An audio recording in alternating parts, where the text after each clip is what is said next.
You don't woo love and light. You fucking command clarity with playful disruption. That's not just a slogan. That's a weapon. It's a scalpel. It's a wrecking ball. Think about it. A surgeon doesn't whisper affirmations to a tumour, hoping it feels loved enough to shrink. No. He slices that bitch out with precision, with focus, with a blade so sharp it makes no apologies. That's commanding clarity. And playful disruption, that's jabbing the patient with a joke mid-surgery, so they relax into the cot. Now why vulgarity? Why drama? Why impact? Because truth wrapped in sugar is like medicine in cotton candy. It melts away before it ever hits the bloodstream. Sometimes the body, the soul, needs a bitter pill, a slap across the face, a father's roar saying, "Wake the fuck up, you're better than this." Think of it like fire alarms. If alarms sang lullabies, people would die in their sleep. Alarms scream, they shock, they disrupt. That's truth at work. The big picture, this isn't about being rude, it's about being real. It's about commanding reality, the way gravity commands planets. You don't negotiate with gravity, you obey it. You don't negotiate with clarity, you step into it, naked, unshielded, raw. The details. When you tell yourself, "I'll just be nice and quiet and spiritual," you suppress truth. It's like putting duct tape over a smoke detector. Sure, it's quieter until the house burns down. So what do you actually want? Do you want respect? Then clarity, not passivity. It wins it. Do you want freedom? Then disruption, not compliance, creates it. Do you want truth? Then impact, not sugar, delivers it.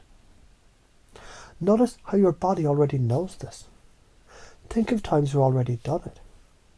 When a friend spiraled into bullshit and you cut through with "Stop. That's not true. You know better." When you called yourself out in the mirror, swore at your reflection, and then finally changed. When you broke a toxic pattern by doing something so out of character, it shocked the system into a new normal. That's you already, naturally, unconsciously. Imagine a little kid reaching for a glowing red stove. The love and light parent softly coos, "Sweetie, maybe you don't." And the kid grabs it anyway, screaming in pain. The command, clarity with disruption parent. They slap that hand in midair. "Don't you fucking touch that." The kid cries, yes, but no burns. No scar. A sharp pain, now to prevent agony later. That's the karma of not sugarcoating. Neuroscience shows the brain has got a thing called the orienting reflex. It pays attention when something shocks or disrupts. A whisper blends into the background. A shout hijacks the nervous system. That confusion, that sudden break, creates a gap, and in that gap, the brain is rewiring, hypnotically, open, ready to be led. So when you disrupt with vulgarity, when you dramatize truth, you're not being rude. You're being neurologically precise. You're installing clarity where fog lived. Your fear. You're afraid people will think you're too much. Afraid they'll recoil. Afraid they'll misinterpret. That's natural, but notice your fear is proof of the power. If your truth were weak, nobody would care. If your words carried no voltage, no one would flinch. Their reaction is a measure of your impact. So let's reframe the limiting beliefs. If I disrupt, I'll lose people. No, if you don't disrupt, you'll lose yourself. If I swear, I'll sound harsh. No, swearing is seasoning. It makes the bland stew of truth edible. If I'm dramatic, I'll scare people. Exactly, you'll scare them out of their coma. The top patterns that keep us stuck. Playing nice instead of speaking truth. Suppressing anger instead of channeling it. Sugarcoating instead of clarifying. Hoping for change instead of commanding it. Every one of those patterns needs a jolt, a rupture. A playful fuck it that reboots the system.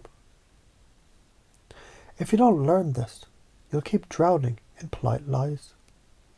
You'll suffocate under layers of spiritual nice. Your kids, your partners, your friends, they'll never know your fire, only your fog. But if you do learn this, you become a storm that cleans the air. A lion whose roar wakes the herd. A lighthouse that doesn't dim itself to spare the eyes of sailors. 'Cause clarity fucking saves lives. So here's the command. Your clarity wrapped in thunder. Your disruption dancing with laughter. Your truth with teeth. You don't sugarcoat, you don't woo, you command. Every time you speak raw, dramatic, unapologetic truth, you carve space for freedom. Every time you drop a well-placed fuck, you puncture illusion. Every time you disrupt playfully, you teach the world that love without clarity is poison. And as this belief hardens in your bones, you become the divine masculine teacher, not the gentle preacher, but the father who says, choose act, or face the karma of your cowardice. And the beauty, you can already do this. You already have done this. Now just do it more consciously and unconsciously, naturally and effortlessly. Truth is not a feather. Truth is a hammer. And the hammer, when swung with playful disruption, doesn't destroy, it forges. So the next time you feel the urge to sugarcoat, remember, fire alarms don't sing lullabies.